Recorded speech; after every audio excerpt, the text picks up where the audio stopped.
बिस्मिल्लाहिर्रहमानिर्रहीम। अस्सलाम वालेकुम नाजरीन, मैं हूं जमशेद अंसारी। नाजरीन, मौलाना फजल रहमान साहब आज एक बार फिर मुल्क की सियासत में मुतहर्रक हुए हैं और सिराजुल हक साहब की भी यही सूरत हाल है। मौलाना फजल रहमान साहब, जैसे कि आप लोगों के इल्म में है कि रोज़ अव्वल से जब से इमरान खान साहब इक़्तिदार में आए हैं, मुख्तलिफ़ अतराफ़ से हुकूमत पे हमला आवर हो रहे हैं। कभी वो तहफ़्फ़ुज़ नामूस रसालत का नारा बुलंद करते आप लोगों को नज़र आएंगे, कभी महंगाई का वावेला करके, और कभी यहूदी एजेंट का नारा आपको बुलंद करते हुए मौलाना फजल रहमान साहब हुकूमत पे या इमरान खान साहब पे, यूँ समझ लें कि इमरान खान साहब की ज़ात पे हमला हावर आपको मुख्तलिफ़ अतराफ़ से होते हुए नज़र आते हैं। दूसरी तरफ सिराजुल हक साहब की भी यही सूरत हाल है। नाज़रीन, इस वीडियो के आखिर में मैं वज़ीर-ए-आज़म इमरान खान साहब को एक मशवरा दूँगा, लेकिन उससे पहले मैं नाज़रीन के सामने एक बात पेश कर दूँ, एक वाक़या पेश कर दूँ कि क्या आप लोगों के इल्म में है, आप लोगों को मालूम है, आप लोगों को याद है कि जुल्फ़कार अली भुट्टो साहब का नुक्ता ज़वाल क्या था? जी हाँ, जब इन्हीं दो पार्टीज़ के बड़ों ने, यानी मौलाना फजल रहमान साहब के वालिद मौलाना मुफ्ती महमूद साहब और सिराजुल हक के पार्टी के मौलाना मौदूदी साहब और मियाँ तुफ़ैल ने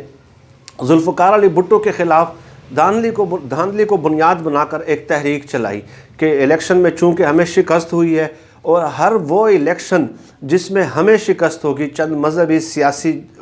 जमातों को, ये पाकिस्तान की तारीख़ का अलमिया है, तो वो जो इलेक्शंस होंगे, वो जो इंतखाबात होंगे, वो धांधली ज़दा होंगे। चुनांचे तहरीक धांधली की बुनियाद पे चलाई गई, लेकिन यकायक ये तहरीक जब लोगों की इस कदर दिलचस्पी इस तहरीक में नहीं रही, तो यकायक निज़ाम मुस्तफ़ा में तब्दील हो जाती है। ये वाक़यात मैं तसलसल के साथ बताता रहा हूँ और आइंदा भी बताता रहूँगा, था कि इन मजहबी सियासी जमातों का असल चेहरा हमारी कौम के सामने आ सके, हमारे कौम के जवानों के सामने, बच्चों के सामने आ सके कि कैसे अपने ज़ाती मफादात के लिए इन्होंने, अपने वेस्टेड इंटरेस्ट के लिए, कुर्सी के लिए, वजारत के लिए, इन्होंने कैसे मज़हब का नारा हमेशा माजी में इस्तेमाल किया है। लेकिन नाज़रीन, जुल्फ़कार अली भुट्टो साहब का नुक्ता ज़वाल की मैं बात कर रहा था। मौलाना कौसर नियाज़ी साहब ने, जब तहरीक निज़ाम मुस्तफ़ा शुरू हो जाती है, तो मौलाना कौसर नियाज़ी साहब का एक मशवरा और उस पर अमल दरामद जुल्फ़कार अली भुट्टो साहब की ज़िंदगी के ख़ात्मे का भी सबब बनता है और उनके इक़्तिदार के ख़ात्मे का भी सबब बनता है। मौलाना कौसर नियाज़ी ने 1 अप्रैल 1977 में एक रात जुल्फ़कार अली भुट्टो को ये मशवरा दिया कि चंद इस्लामी इस्लाहात नाफिज कर दी जाएँ तो ये तहरीक ख़त्म हो जाएगी। चुनांचे भुट्टो ने इन्हीं चंद 2, 3, 4 जो मौलवी साहिबान थे, मौलाना शाह अहमद नूरानी, मौलाना मौदूदी, मियाँ तुफ़ैल, मौलाना मुफ्ती महमूद के कहने पे, मुतालबात पे घुड़सवारी पे पाबंदी आयद कर दी, शराब पे पाबंदी आयद कर दी, जुमे की छुट्टी का ऐलान कर दिया और जुए और सट्टे पे पाबंदी का ऐलान कर दिया। इन तीनों, और इससे बढ़ के भी इन तीनों हज़रात को ऑफ़र की, मौलाना मुफ्ती महमूद को, मौलाना मौदूदी को और मौलाना शाह अहमद नूरानी को, कि आप इस्लामी नज़रियाती कौंसिल में सिफारिशात पेश करें। 6 महीने में सिफारिशात जो आप पेश करेंगे वो मन व अन मैं नाफज कर दूंगा। लेकिन इन तीनों का मतवा नज़र, यानी आप ख़ुद सोच लें कि इस्लाम का नाम तहरीक निज़ाम मुस्तफ़ा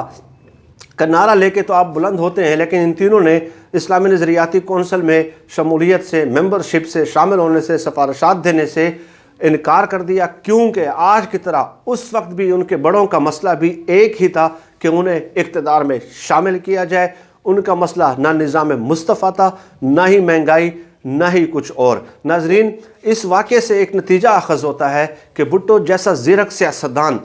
इक़्तिदार के आखिरी दिनों में ये बात नहीं समझ सका कि जब आप किसी प्रेशर में आकर कोई फ़ैसला करते हैं तो आपकी फ़तह नहीं होती, बल्कि उन लोगों की फ़तह होती है जो आपसे फ़ैसला करा रहे होते हैं। भुट्टो के इस इक़दाम से इन गिने चुने चंद इक़्तिदार के मुतमन्नी, इक़्तिदार के ख्वाहिशमंद चंद मौलवियों को अपनी ताकत का एहसास हुआ। मैं चंद मौलवियों की बात कर रहा हूँ, चंद मजहबी सियासी जमातों की बात कर रहा हूँ। एहसास हुआ कि वो जब भी चाहे ताकतवर तरीन वज़ीर-ए-आज़म से कोई भी फ़ैसला करा सकते हैं। फांसी से कबल जुल्फ़कार अली भुट्टो साहब के वो बयानात आप देखें कि जहाँ पे ये मौलवी मौजूद होते हैं उस ट्रायल में, और उन मौलवियों के सामने जुल्फ़कार अली भुट्टो किस कदर कर्ब में, किस कदर तकलीफ़ में इस बात का इजहार करते हैं कि मैंने इन लोगों के कहने पे इस्लामी इस्लाहात की, इस्लामी दफ़ात नाफिज की, लेकिन उसके बावजूद भी उन इक़्तिदार के मुतमन्नियों, उन इक़्तिदार के ख्वाहिशमंदों, इक़्तिदार के लालच में मुब्तला उन मौलवियों का दिल जुल्फ़कार अली भुट्टो साहब नहीं जीत सके। नाज़रीन, इस चुनांचे मौलाना फजल रहमान साहब और सिराजुल हक साहब की पार्टी ने, के आबाओ के बड़ों ने ये एक ट्रेंड सेट कर दिया, ये एक रिवायत सेट कर दी और अपनी एक धाक बिठा दी कि देखें हम मौलवियों के अगर मौलवियों में इस कदर ताकत है कि वो ताकतवर वज़ीर आज़म को तख्ता-ए-दार तक पहुंचा सकते हैं। और उनकी इसी ताकत से मरऊब हो के बेनज़ीर भुट्टो साहिबा ने भी यही फार्मूला इस्तेमाल किया और 1993 में पहली बार मौलाना फजल रहमान साहब को कश्मीर कमेटी की चेयरमैनशिप सौंप दी और उसके बदले में बेनज़ीर भुट्टो को ये रियायत मिली कि वो जो फतवा औरत की हुक्मरानी हराम है वो मौलाना फजल रहमान साहब ने उसमें फ्लेक्सिबिलिटी दिखा दी। यही फार्मूला आसिफ जरदारी साहब ने भी इस्तेमाल किया। जब वो सदर होते हैं तो झुक के मिलते हैं, मौलाना फजल रहमान साहब के पास जाके उनसे झुक के मिलते हैं, एहतराम से मिलते हैं, अकीदत से मिलते हैं और उन्हें एक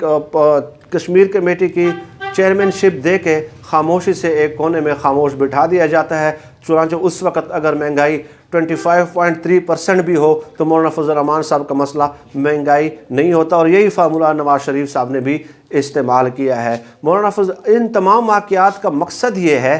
कि इनके शर से महफूज रहने का एक ही तरीका है, जो इनकी आदत पड़ चुकी है,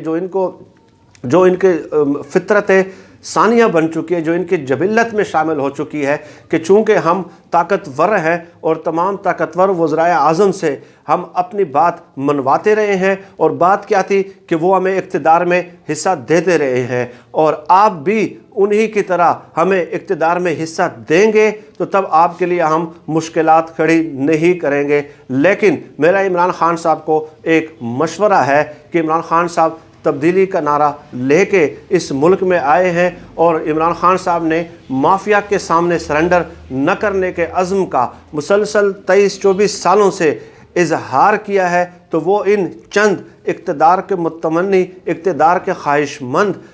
2-3 मजहबी सियासी जमातों के रहनुमाओं के सामने सरेंडर नहीं करेंगे, क्योंकि जब एक बार उन इक़्तिदार के मुतमन्नियों को अपनी ताकत का एहसास अगर हो गया तो ये इक़्तिदार में शराकत तक चैन से नहीं बैठेंगे। और उसके बाद जो भुट्टो की हालत हुई वो भी हम सब के सामने है। अल्लाह हम सब का हामी और नासिर हो। अपना ख्याल रखिएगा। अल्लाह हाफिज़।